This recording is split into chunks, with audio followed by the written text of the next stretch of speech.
Good afternoon, everybody. I want to say thank you and welcome to Brookings webinar that is going to be focused on the digital divide.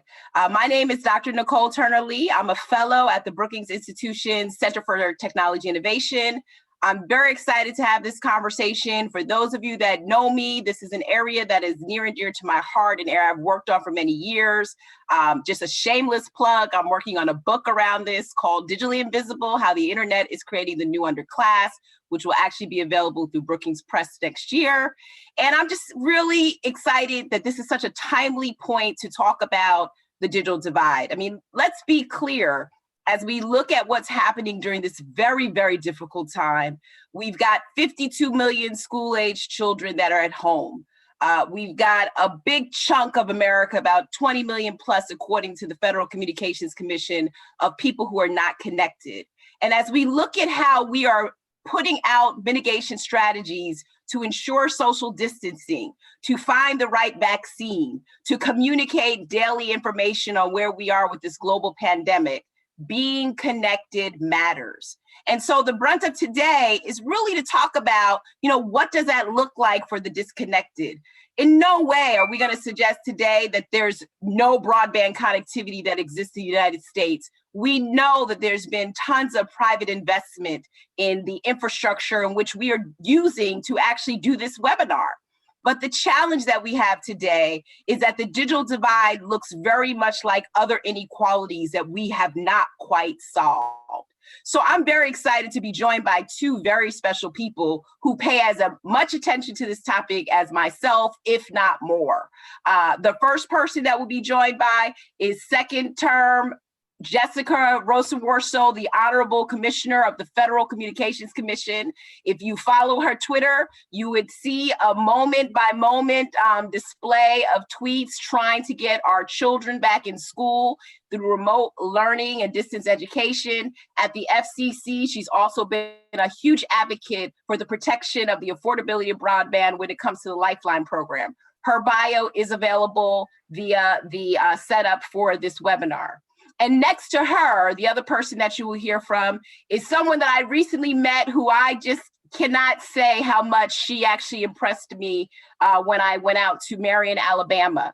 If you've had an opportunity to read my recent research, Schools and Communities and Local Digital Divides around that, you would have read about a lady named Dr. Kathy Trimble, who is the principal of Francis Marion School.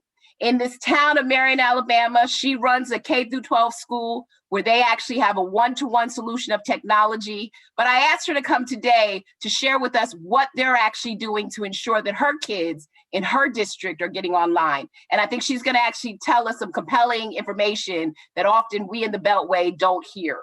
So that is our scope of our guest today, the scope of our conversation.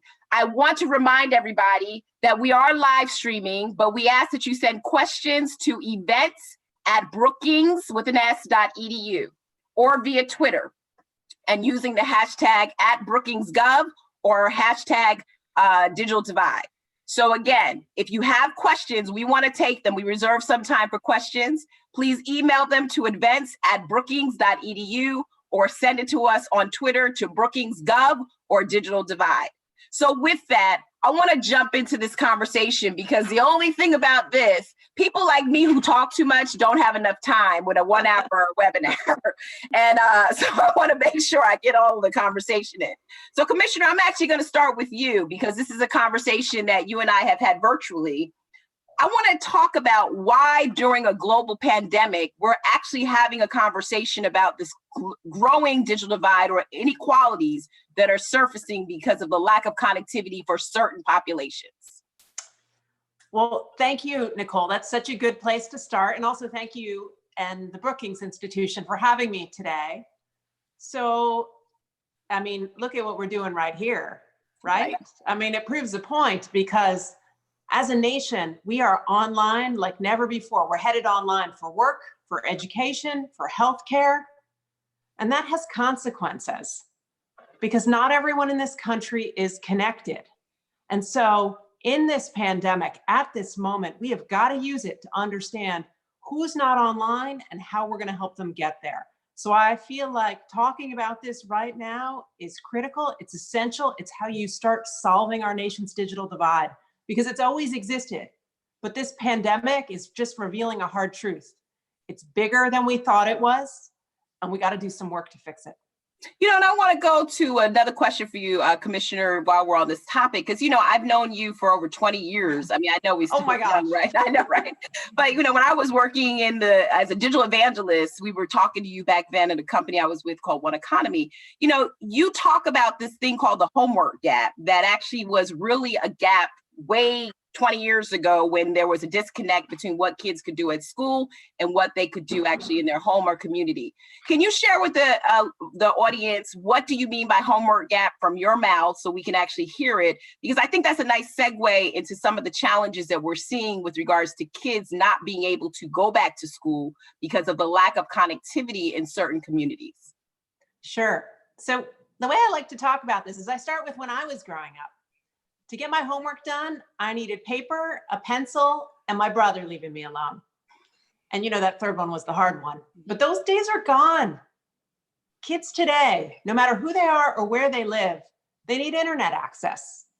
It's become an essential part of doing nightly schoolwork. We know that 7 in 10 teachers assign homework that requires internet access. But all of the data from the Federal Communications Commission suggests that 1/3 of our households don't have it. And where those numbers overlap is what I call the homework gap. The Senate Joint Economic Committee says there are 12 million kids in this country who fall into the homework gap.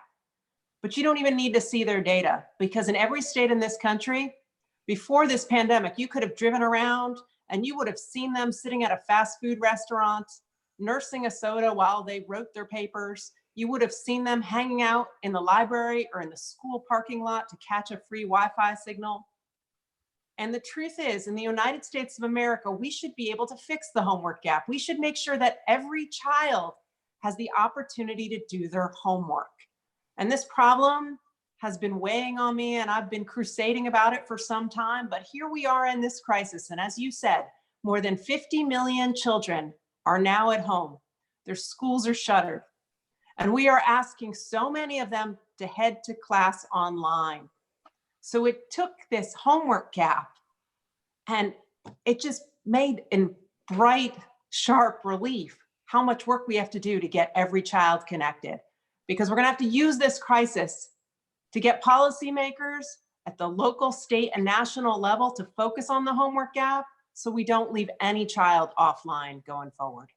When you were speaking about that, I almost teared up, because, those battles have been persistent battles prior to COVID-19 that I know many of us on this call have been trying to address. And here we are right now, with this possibility of an educational meltdown, essentially, because our kids are losing a lot of months of instruction.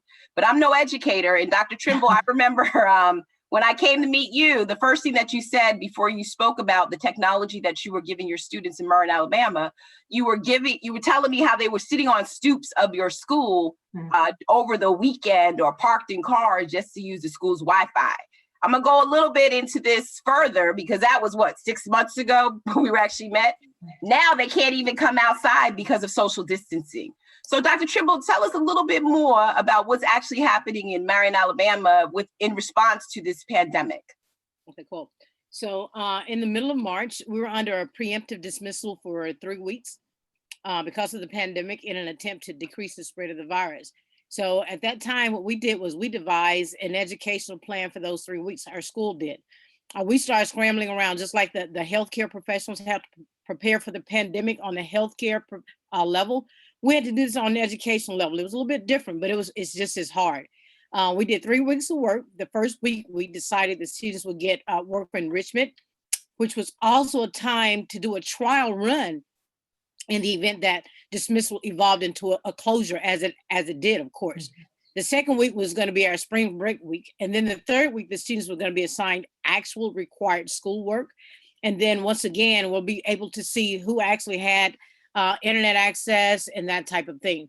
Well, when the state superintendent came and declared school be closed for the remainder of the year, this placed us in the position of, as you said, remote learning. And our teachers were called in and spent an entire day trying to make contact with students and parents to see who had access to Wi-Fi or who had access to the internet. Well, when they did that, and as I said, it actually took about 2 days because some had both, some had Wi-Fi and not internet, some had neither, which let us know that remote learning was going to be a challenge, and it is a challenge for us. With us having a disproportionately higher number of students not having access to the internet, it simply compounded a problem we already face on a daily basis, a lack of resources. We have a limited number of textbooks. We don't have the resources to adequately supply textbooks for all of our students. So we're challenged, first of all, to seek equity in a situation where, in my opinion, equity could not be obtained. When we got the Apple Connect grant, it seemed to be an answer to a lot of our problems, and that was good because we have the infrastructure within the school. We also partnered with AT&T, which did a grant to make sure that the students had access to internet outside of the school. But with the grant ending in May of this past year, now we no longer have that. We don't have that with AT&T. We're left with the devices, but we don't have the connectivity. So what we're doing as a school, we're using a blended model where those without access to the internet are receiving hard copy packets of work to complete. And those with internet access are getting instruction via whatever digital platform their teachers are using. So like I said, we're sort of seeking equity where equity really does not exist. And while I have you, Dr. Trimble, I'm going to pick up with you, Commissioner, on these devices without internet, right, in just a moment. But who are the people that live in Marion, Alabama, for those folks who haven't visited? I know it took me a long time after I left Birmingham to get to you. It was a two-lane road for at least 2 hours, and I was glad it was light outside, right, because I had not really been to the South very often, right? But yes. Who are the folks in your community when you talk about equity? What are their conditions, circumstances right now? Well, we'll talk about, first of all, we'll talk about the educational community that we exist in at our school. 98% of our students are on free and reduced lunch. The median income for Marion, or actually Perry County, is around $23,600, and that's down about $6,000 within the last 5 years. Very rural area, not a whole lot of economic growth or development. So, and then right outside of the city limits, which is maybe about 3 or 4 miles right outside of where our school is, there's no internet access at all. Mm-hmm. So this actually ties to, and again, another piece that I just wrote on rural broadband gap right here, just 2 hours away from DC in Garrett County, Maryland. And all the pieces that I'm speaking of, folks, can be found on the Brookings web page under my name, Dr. Nicole Turner-Lee, or somewhere on our content. So Commissioner Rosewell, I want to turn back to you then, and this whole idea that Marion County actually has devices. And, you know, we know that programs change under different leadership. So for those of you that are unfamiliar, the Connect Ed program was an initiative started by the Obama administration. Companies like Apple extended it way beyond the administration to provide those devices, but it essentially gave across the country through the various private sector partners some type of one-to-one connection. The challenge with schools is really the internet access in the community. So I don't want to get too technical, Commissioner, but I do want to talk about the use of unlicensed Wi-Fi, for example. I know one of the things that I've been pushing is, you know, park a school bus, like you used to say, remember about 5 or 6 years ago, in the community to broadcast out unlicensed wireless Wi-Fi so people could get online. I know the commission just opened up a 6 gigahertz proceeding on that. You know, what do you think about the use of that 6 gigahertz band for people with devices, but with no connectivity? Sure.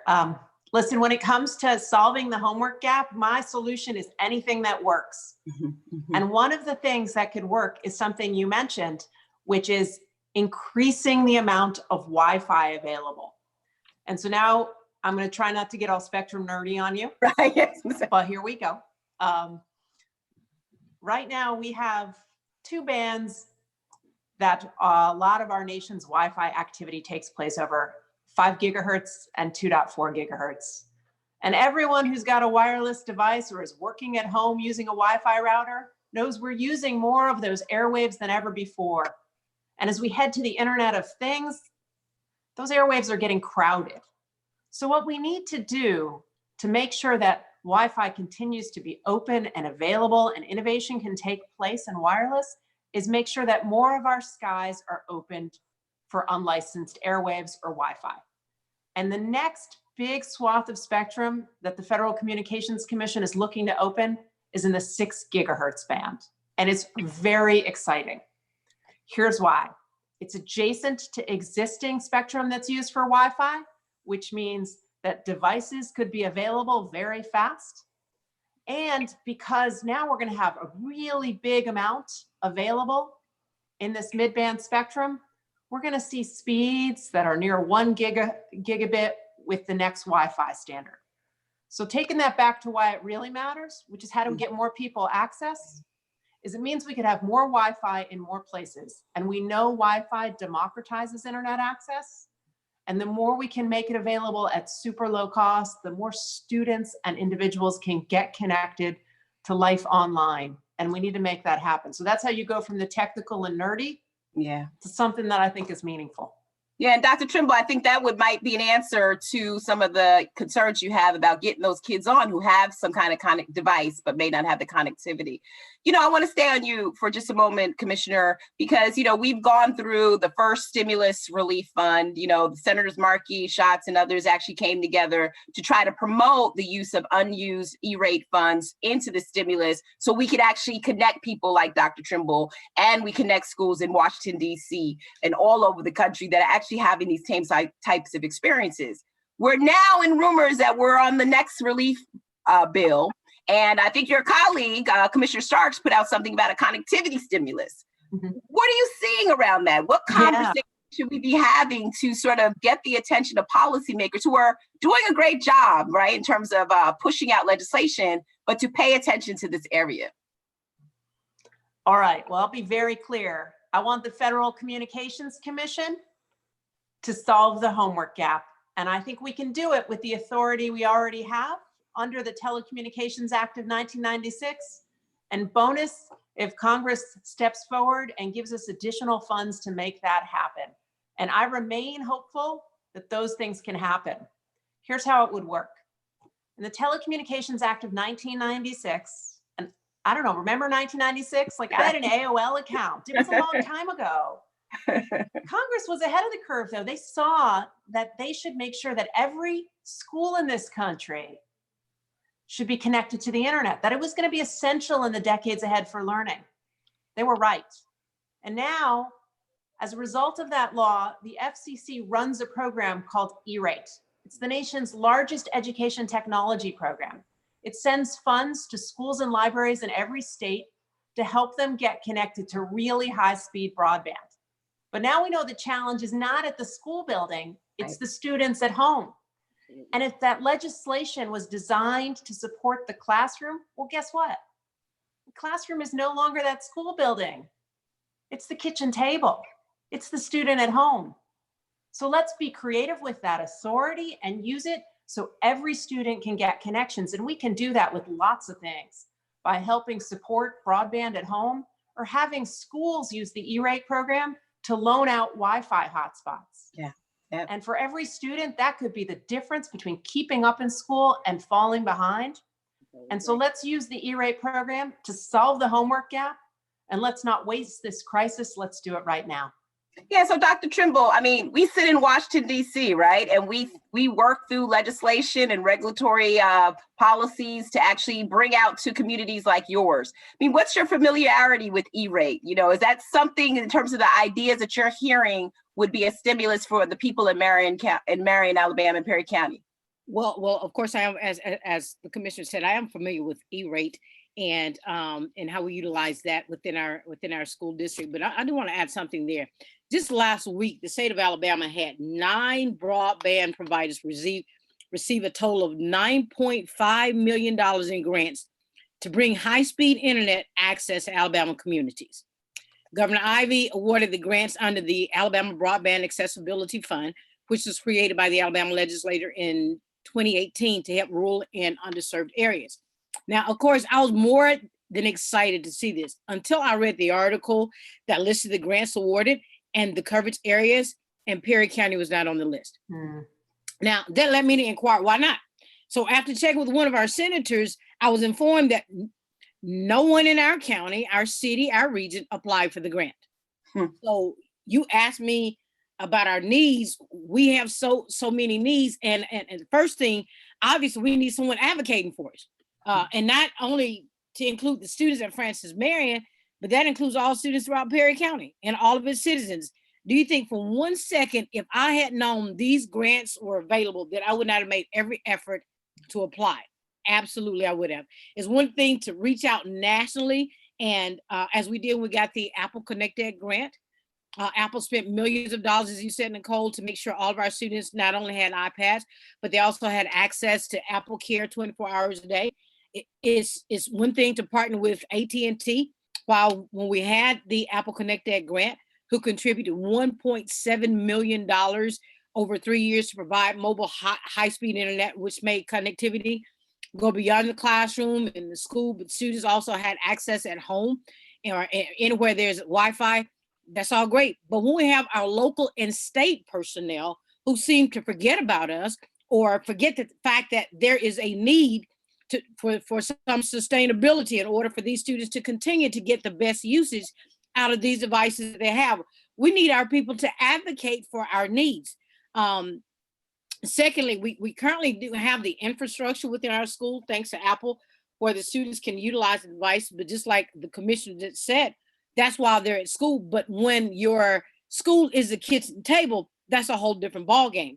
And then not only that, now these devices are 4 years old, and our students and our staff are trying effortlessly to complete tasks using outdated equipment. So each year we still go. I'll give you a really good example. We go to Apple Leadership and Leading Academy to stay abreast of the latest tools and what our students can and should be doing. I'd be so pumped there. I learned so much. Our team brings so much back. One of the things this year was that we brought back was Girls Who Code, and we started 2 Girls Who Code clubs at our school. We were so excited at the academy. I mean, we worked all night at the academy when everybody else was partying.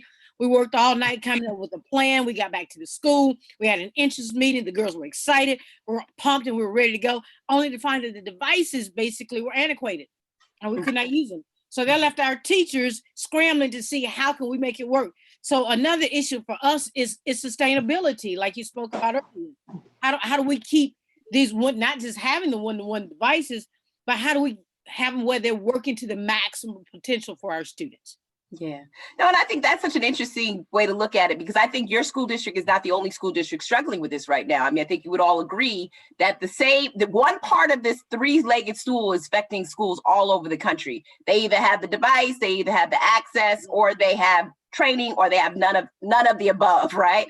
And so to your point, I mean, the question I have for you is, I want to go first down to the rural broadband challenge, and while we have the commissioner's ear, have her listen to what you're saying. We've seen a lot of money allocated towards rural broadband in recent years and months, right? We just announced a huge rural broadband connectivity fund out of the FCC, but we're also seeing, I think, this extent to which could somehow be called broadband gentrification, right? Where you have poor communities that may not get access to that or may not have the knowledge. Commissioner, what do we need to do to ensure that we have a ubiquitous plan? Because I think what COVID is actually suggesting to us is, though these problems existed before, the disparities are becoming just more amplified.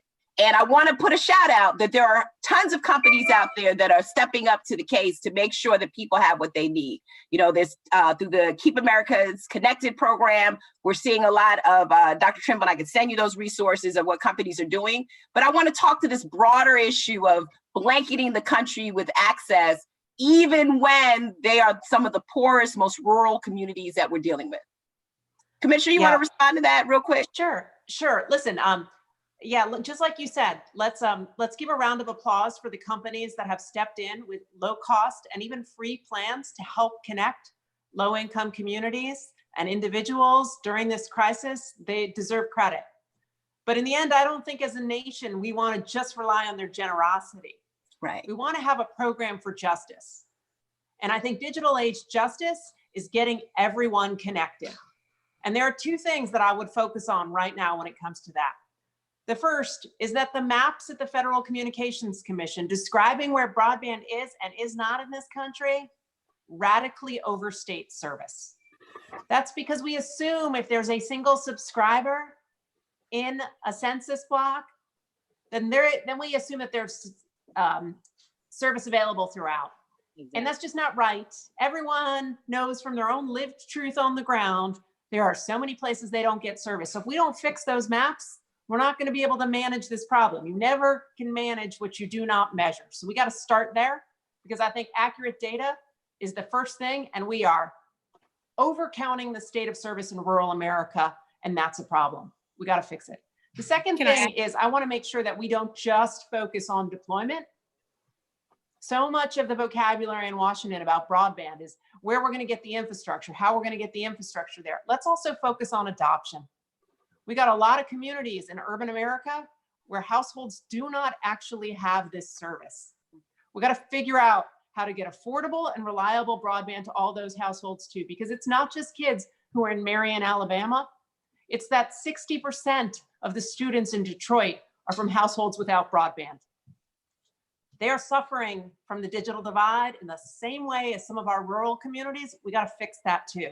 So maps, and then thinking about not just deployment, but also adoption. That's right. Dr. Trimble, you wanted to jump in?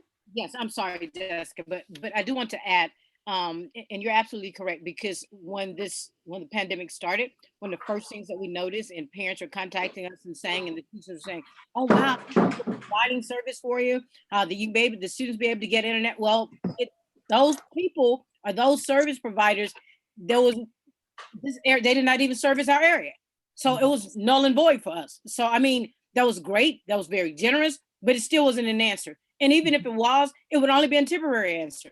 We're not looking for temporary handouts. We're looking for lifelong solutions. That's right. And I think, again, I just wrote about this for another rural community. I love the way that you all are feeding into my recent work. I have to tell you, this is a great time. Part of what we're seeing is, I think, the blanket solutions or wholesale solutions that we've come up with for policy when it comes to rural broadband may actually need to be shifted a little bit, right? We may need to look at, instead of divides, more solutions for what works for different communities.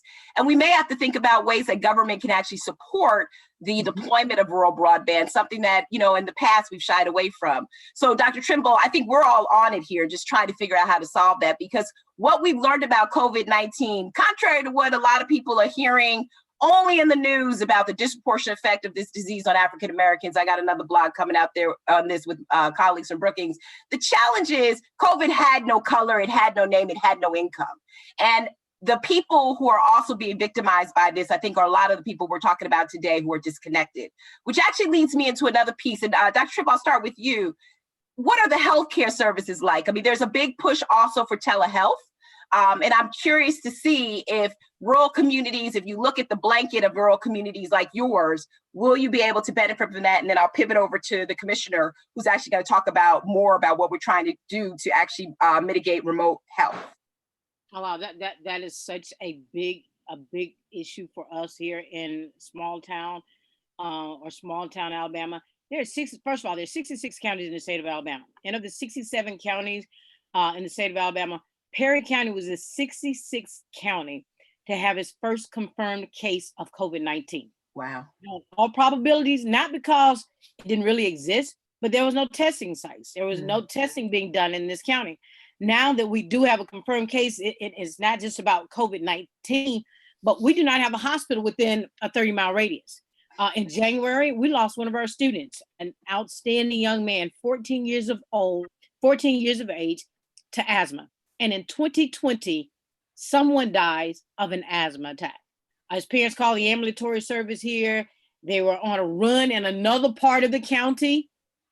So they basically tried to provide assistance to her son, and then put him in the car and drive him for 30 minutes to try to get him help. We lost a young man. So in the 21st century, again, this should not be happening.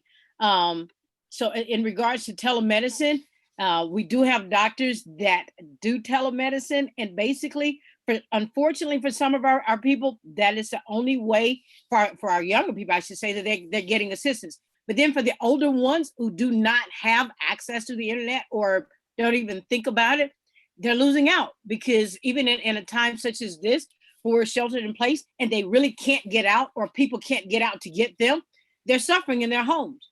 And we're aware of that. So, again, we're not looking at losing a generation of young people, but we're looking at losing our elderly generation also, because they do not have access to those things that could help with just even small health problems. Yeah. Commissioner, you want to comment on what's happening around the telehealth initiative? Yeah, let me make a point here, which is that Congress, during the last coronavirus stimulus bill, gave the FCC $200 million and said, quick, come up with some efforts to enhance telemedicine during this crisis. And at lightning speed, the agency turned around and said, tell us how we can help with remote monitoring and telehealth during this crisis. And by the way, it's not just for patients with COVID-19. Exactly. It's for patients who might be in a rural area, who might have to drive in for a regular test of their diabetes or to a pregnancy checkup.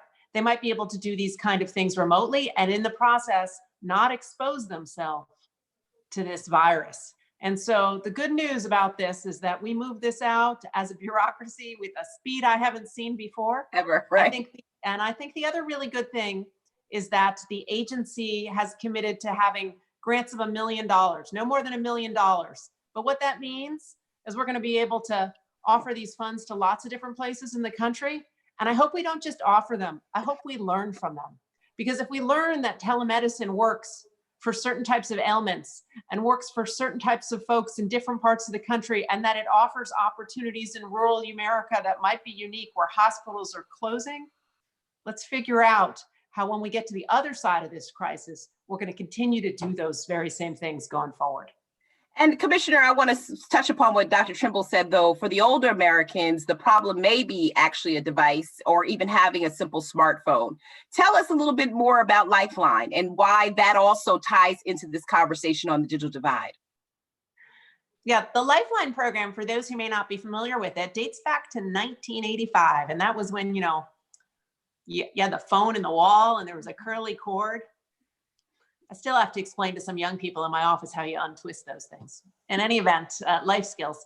1985, so President Reagan was in the White House, and the assumption was across the board was, hey, if you don't have phone connection, you're not going to be able to keep up with healthcare, get a job, interact with government services or your kid's school. So we were going to support low-income households to make sure everyone had basic telephone service.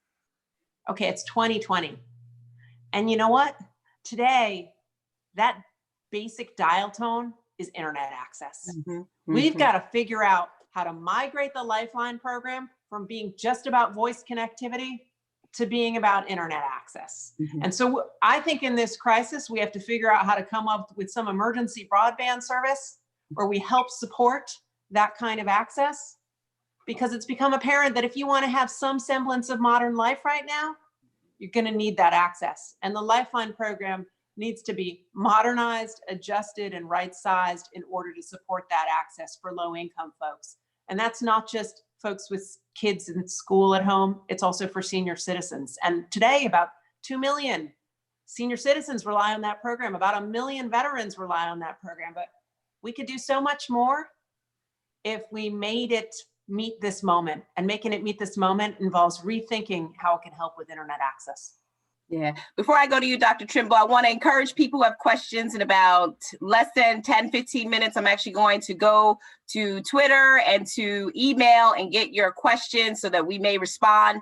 If you have a question, send it to events@brookings.edu or send it via Twitter @Brookings.gov or Digital Divide, #Digital Divide. I'm seeing on my own Twitter right now a lot of questions coming in, a lot of activity. Keep that going. I think what you're hearing from both of these ladies is that we need to keep making noise. We need the noise. We need the noise. I mean, Dr. Trimble, I want to go back to you. Now, I put out in this op-ed recently that we need to park a big school bus that could actually broadcast Wi-Fi in neighborhoods where we know kids do not have access.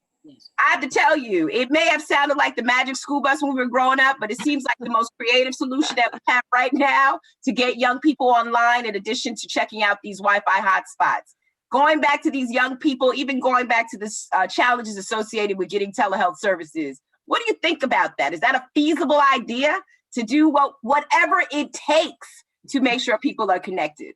Well, when we had a district meeting immediately after our preemptive closing, that was one of the first things that we discussed, getting hotspots on the school buses and placing them in, and that is something that our superintendent is pushing profusely at this point getting hotspots. The problem that he's having is going back to, like the commissioner was saying, he can't find hotspots. First of all, right now, everybody's trying to get hotspots. So that's one of the things that we're looking at. And then, Nicole, if you remember the ice cream shop that was here and all of the young people were, well, guess what? It's closed down.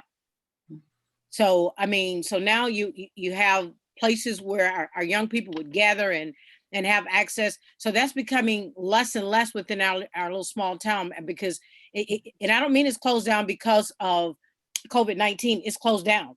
You know, it closed down prior to this. So we're having that issue, but that's one of the things that the superintendent is working hard on right now. And I've been working hard with them to try to find hotspots. So if somebody can help us out with some hotspots to go on some school buses, we got the yellow cheese wagons. We're just waiting for some hotspots to get on it. Okay, so put yourself to the camera, because a whole lot of people look at you and say, I need my hotspots. We need hotspots like yesterday. And that's one of the things when the superintendent was talking about it, you know, I'm one of those go-getters, and he was looking at me and I was like, yeah, you know, I'm gonna help you out with that. So I've been really, because he was like, I've tried and I just cannot. And I was like, okay, fine, I'm on it. So yes, not knowing I was gonna be doing this. So yes, please listen, we do need hotspots in Perry County. You know, and this is interesting, ladies, and I'm going to start throwing these questions out to both of you, and then we'll go to questions. I mean, this is the new normal. I mean, if you think about it, we don't know how long we're going to be in this state. We're not sure if we'll ever return back to a place where we were just, 2 months ago. The extent to which now schools and our workplaces and our hospitals have to rethink the methodologies in which they actually provision services and deliver those services will probably be different. One question to you, Commissioner, and I would be remiss if I didn't ask you this, with all this increased usage of broadband, how are we doing in terms of our network capacity? And, we've had tons of private sector investment in these networks, but are we going to make it? Because I think this new normal is going to be a lot like the information superhighway is going to be the defining factor in terms of its strength and ability. Yeah, that's a really good question, because like I said at the start, we're online like never before, for work, for school, for entertainment, for healthcare, all of it. We're putting stress on our nation's networks like never before. And I think the FCC should be monitoring this. We should learn from this stress. What are we going to need going forward to make sure our networks are resilient and can withstand this load? What does it mean when we're not just consuming content online, but we're in conversations like this, we're in video chats, we're uploading data constantly, we're creating too. That means traditionally, we've thought about having higher download speeds than upload speeds, but maybe we need to revisit that and think about more symmetrical networks. Because again, we're not just consuming online, we're creating online now. So the FCC, if we've got a major weather event, a hurricane or a power outage, daily produces reports that says, here's how our networks are faring. Here's the cell sites that are down. Here's the outages we see. I think the agency needs to do that right here and right now. Lots of companies are producing reports, and that's useful. But the agency needs to have a standard methodology so we all know how our networks are faring, not just nationwide, but in the communities where we live, because that's what matters to us most. Right. And what has this plan, Commissioner, then I'll go to Dr. Trimble for the last word here before we go into question and answers. I mean, what has this experience taught us? I mean, I've been in this space for 25 years, one as a digital activist, now as a scholar who's writing about this. And I continue to see the same kind of conversations happen over and over again. And it scares me, because this exit from analog into digital is actually going to matter. It's going to determine our life choices, our quality of life. It's going to determine a lot of factors, our health and well-being. So if we were to put on a post-COVID hat and begin to forecast into the future, what would be your counsel going forward when we eventually come out of this? And then I'll switch over to Dr. Trimble. Well, I think, as you know from your research, and as Dr. Trimble knows from her experience in Alabama, these problems have existed for a long time. This disaster is just exposing them to more people.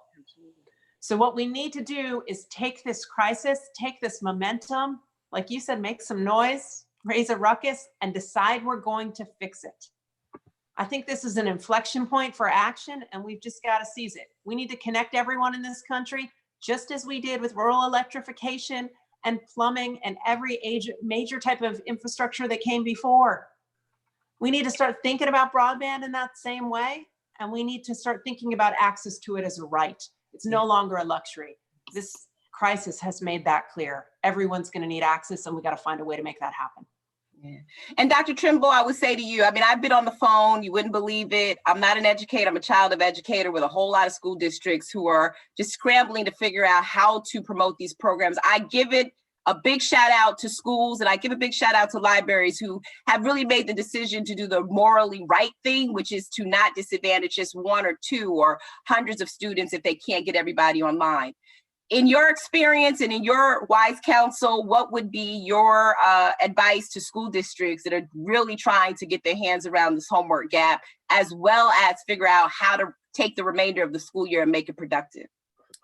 First of all, I think the first priority is to bridge the gap between the local, the state, and the national entities with educational personnel and elected officials to hear the concerns and to find solutions, to combine assets and with needs, understanding that if you want productive citizens in a digital age, the digital needs must be provided. It has also forced us to look at digital inclusion as a school. As you know, there are some people who embrace technology and some do not. All of our teachers are required to use digital platforms now. Within the last 2 weeks, some have actually had to have tutorials or mini lessons on how to be fully inclusive to be the best of their students or for their students doing their remote learning. Just Monday when I was at school, one of the teachers said, with all this technology we're learning and that we're using, we're going to be way ahead of the game when we start back in the fall. And I was saying, baby, you never get way ahead of the game in the digital world. We have to continue to grow digitally and hope everybody around us provide those avenues we need in order to do so. As the commissioner said, no one in the educational community should be viewing internet access as a luxury. It has to be perceived as a dire need. So first, we must change the mindset of everyone within our educational communities to understand that access to the internet is not about prestige. It's about empowering our students for not only the future, but also for the present, because technology is not just a passing fad. It is here to stay. Mm-hmm. All right, so I've got a lot of questions. I think we covered a really good ground. I mean, the first thing that we covered is we do have this homework gap that we have to close. I think we also covered some policies that we need to pay attention to and areas for further legislation. I think we covered the fact that there should be more public-private sector partnerships. And I think we went to the root of the problem, which are people.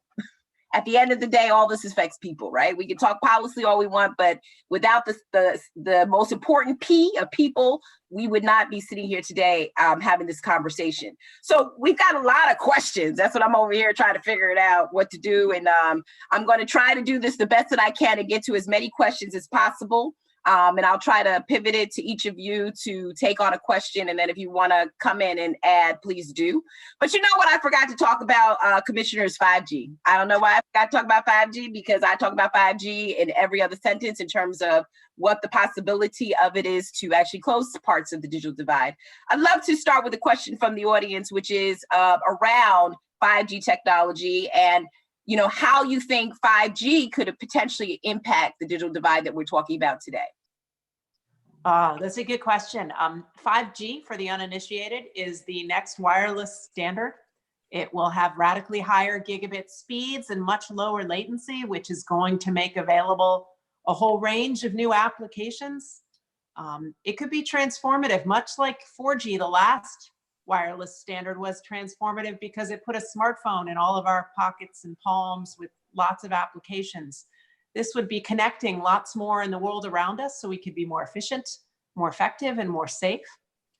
But again, we've got to be on guard for equity in deployment, just like with every other network technology. And early deployments in the United States of 5G have focused on really high band airwaves. And that spectrum has a lot of capacity, but the signals don't travel very far. So as a result, those early deployments have largely taken place in our most urban centers. The accounting and math works better there. That makes sense. But over time, we're going to have to figure out how that technology is just not limited to wealthy urban centers. We got to figure out how we use other spectrum bands and change policies to make sure that it reaches more people in more places. So those innovations are not just limited to our urban corridors, but can reach everyone. Okay, now, Dr. Trimble, I have a question for you. How can schools collaborate with regards to the education gap and closing the educational gap, particularly with early childhood education institutions at this time where we're sort of in this disparate system? Is there any collaboration that can happen between schools to close some of the educational gaps? Oh, absolutely. As a matter of fact, although we only have 2 schools within our district, one of the things that have helped us tremendously is the collaboration between the schools, because everyone don't have the same thing. Everyone do not have the same professional learning that they have received to even know how they can maximize the use of what they do have. So the collaboration, and especially with us being connected at school, we have been able to collaborate with other schools to let them know what means that they actually have, even though they may not know it. So yes, that is very, very important and can help so many other places. And like I said, I've been one that's been doing that, so that's not a problem. Yeah, no, I know, look, Dr. Trimble didn't share, but her school is actually consolidated K through 12 school. Yes. And if you want to really get into the weeds on her school, again, go to the Brookings webpage and pull the paper on bridging the digital divide between schools and communities, and you'll find out that she has had to bridge early education with high school transition, and she's been able to do that with this aspiration of giving all of her kids technology. Commissioner, this question is for you. Over the last few years, we've seen many state governments funding rural broadband programs. As state budgets are disseminated by COVID-19, these funds are likely to disappear. What are federal agencies like the FCC doing to bridge the gap in the short term? And so would love to pick this question up with you. Yeah, that's a really good point. I think to date, Washington has not worked well enough with our state counterparts on these initiatives. And I think that if we figure out how to row together, we're going to get there further. And we're going to use all of our scarce dollars in a smarter way. I know that there are about 30 states that have their own broadband programs, and some of them are big, some of them are small. I think it is now incumbent on Washington and the FCC to do a much better job coordinating with those programs, because we want to take our scarce resources, make sure they go further. And also because in the end, we're not going to figure this all out sitting here in Washington. We're going to need people on the ground in the states who know where service is and is not to help us with this process. So I think going forward, we are going to need to coordinate like we haven't before. Shame on us for not doing it in the past, but in the future, we have really got to make sure we do that, because I think it's going to make the difference between getting service to more people and waiting longer for that to happen. Thank you. Dr. Trimble, I got a question for you.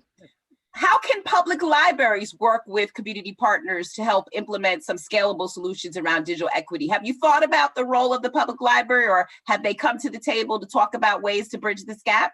They actually have. A lot of our students actually have to rely on the public library because they don't have access at home. So we do sit at the table with the public library. Unfortunately, like at this time, it is closed like everything else. So that doesn't help in a situation like this.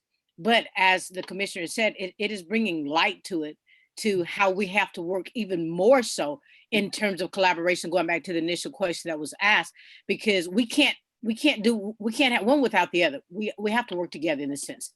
So yes, the public libraries have helped us tremendously. We have students who have online classes, and unfortunately, when we were on the grant, they could take their devices home and do the work. Now they can't. So they have to set aside time to go to the public libraries and do that. Mm-hmm. I just want to, let me just jump in on that, because that E-rate program I described that's been around since 1996, which helps wire our nation's classrooms, also helps wire our nation's public libraries. So schools and libraries have been in this cooperative partnership for more than 2 decades through the E-rate program. And some of our libraries are just doing amazing, revolutionary stuff to get everyone connected.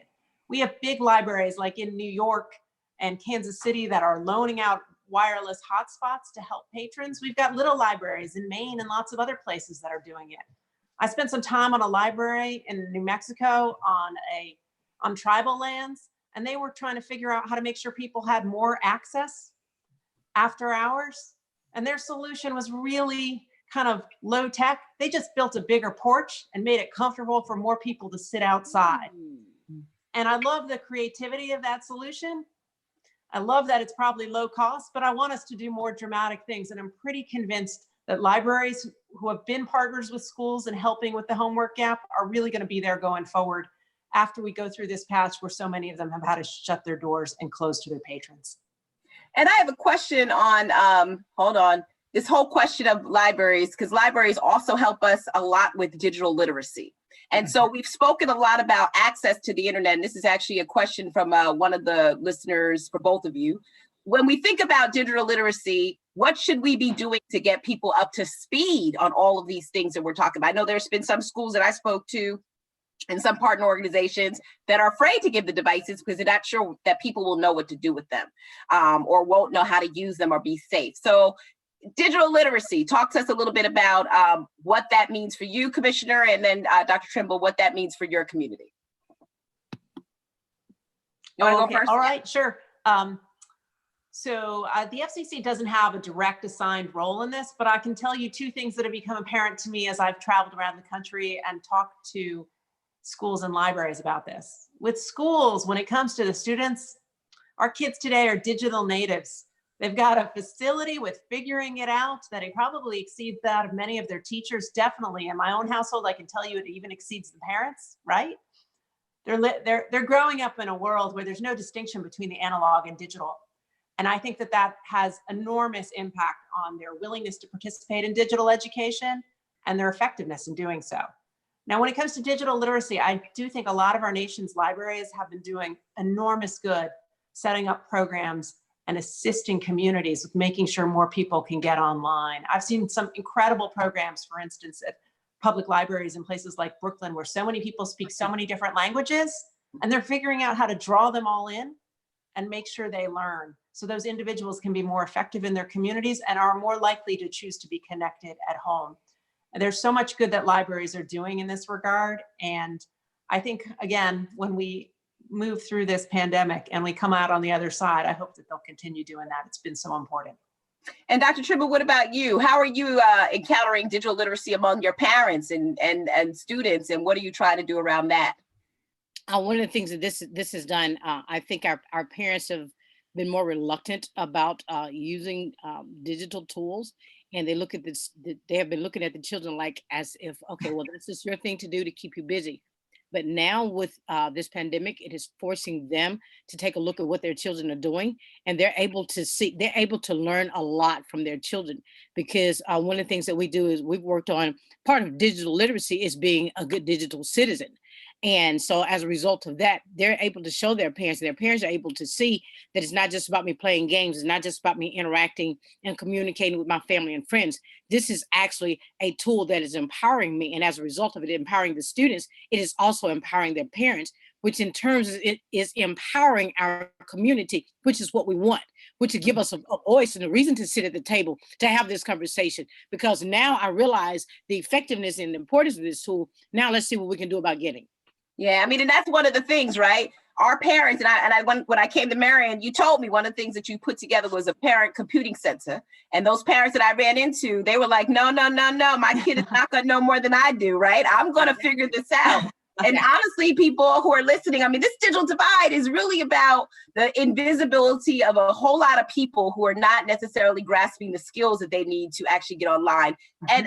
And some of that is going to be intuitive. They're going to have to figure it out, just like we're figuring out these mitigation strategies. I think at the end of the day, we're going to have to figure out a way to sort of codify this, right? So we can move forward.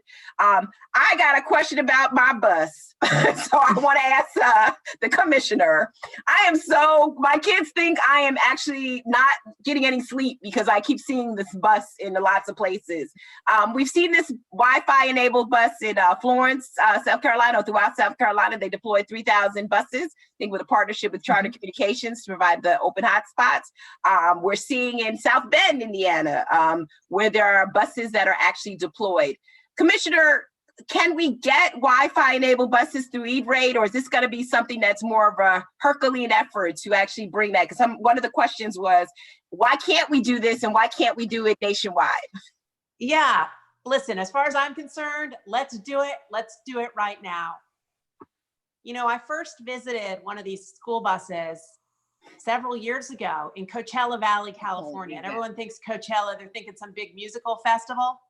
I'm not talking about that. I'm talking about the agrarian community that's in Southern California with a lot of folks who work on farms. And the superintendent who used to work there, someone named Dr. Daryl Adams, he managed, much like Dr. Trimble, to get devices to every student. But then what he found was when he shut the school at night, the kids were still hanging around the parking lot. They were sitting down with those devices because it was the only place they could get online. So he came up with an idea that's really smart and has started to flow around the country. And it's especially potent in rural areas because kids in rural areas spend a lot of time on a school bus. It can be an hour going to school and an hour going back. So he turned that ride time into connected time for homework. And here's the thing, what if we were able to do that nationwide? So many students, especially in rural areas, would be able to go to school and back, download homework, get their math sets, quickly watch some videos about how they're supposed to manage in pre-algebra or whatever they're studying. It could be really impactful. And there are folks that are doing this in Alabama, in Indiana, in California, in Illinois, all across this country. So I think that the FCC should step up, use its E-rate program to support these initiatives. And to that end, there's bipartisan legislation in the Senate, and there's also legislation in the House to suggest the FCC do just that. And I am certainly going to keep on pressuring my colleagues that we can do that, because I'd like to imagine a point in the not too distant future where kids again could ride that school bus and get to school and back, and that we could turn that ride time into work time. So any child who needs it will be able to get some connectivity during the course of that ride. Yeah. Dr. Trimble, sort of the same question, because I know you're all for getting a Wi-Fi school bus. You've already put out the plea. When you think about these partnerships that you've had over the past, and I want you to think bigger than Marion, Alabama, companies are doing a lot of stuff. The Internet Essentials program from Comcast, T-Mobile just announced programs. We're actually tracking a lot of those programs here at Brookings just to sort of see what we actually have available to people. Question I have for you, what incentives can you actually offer to those companies to want to come into communities like Marion and sort of partner with you? Or do you just need plain old information to actually make that happen? What do you need? Actually, like I said, one of the problems we have a lot of them that have offered, but because of the lack of broadband connectivity has been a problem. But I'll tell you one thing, I promise you this, if we can get it and get in those students' hands, you're going to see some outstanding, productive citizens. I'm going to tell you something, all of the challenges and the obstacles that we've had, and we still do have, I never utilize them as an excuse. And I don't let the students utilize it as an excuse either. Even though they don't have a lot of the resources, they don't have the textbooks, they don't have internet access, and they go home now. Still, the last couple of years, we've still graduated 100% of our students. 100% of our seniors still got into college. So I'm gonna tell you something. If anybody ever make an investment in this community, I promise you they'll get some positive return from some outstanding young people that leave that high school. Yeah. Now we're running out of time, but I do have to ask this on behalf of folks that, I mean, there's just so many questions. I don't even know what to do, but this one I feel really hard pressed to ask before we close up. Our friends of Native American tribal lands, our friends in urban communities, we talked a lot about rural, but they have the same problems when it comes to digital access. Commissioner, in terms of what are we doing for during COVID, post-COVID, to ensure that our tribal reservations are actually connected, for one, and then two, what do we need to do more of in the urban space just to make sure they have? I think you've also mentioned Lifeline, but is there anything else we need to do? This is an all hands on deck problem that we have. All right. First, let's talk about tribal lands. Listen, Native Americans shouldn't be the last Americans to get connected, but many of our tribal lands are among the least connected places in this country. We don't want them to become digital deserts. We're going to have to figure out how to use the E-rate program to get their schools and libraries connected. We'll have to get their healthcare centers connected, and then we got to work on getting folks connected at home. In the near term, the FCC has some opportunities for tribes to engage in their own connectivity projects using the 2.5 gigahertz band that are really important. And anyone who's interested in tribal connectivity, I would definitely encourage them to seek those out. That's a fantastic opportunity to help create more wireless networks in tribal communities. And like you mentioned, urban areas, I think a lot of our digital divide conversation has ignored the realities of urban areas.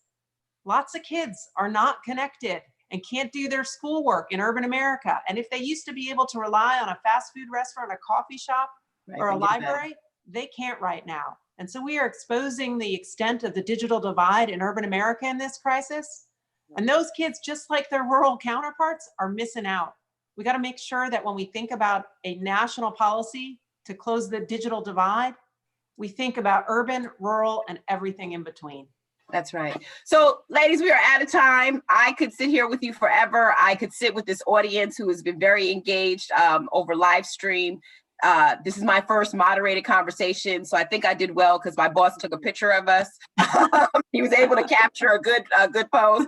But what I want to say to all of you that are listening, first I want to say thank you to FCC Commissioner Jessica Rosa-Warso, and I want to say thank you to Dr. Kathy Trimble. The benefit of having them both in different places and having this conversation is just invaluable. And I want to just alert all of you, continue to follow us at brookings.gov. We will keep looking at these issues and pushing solutions.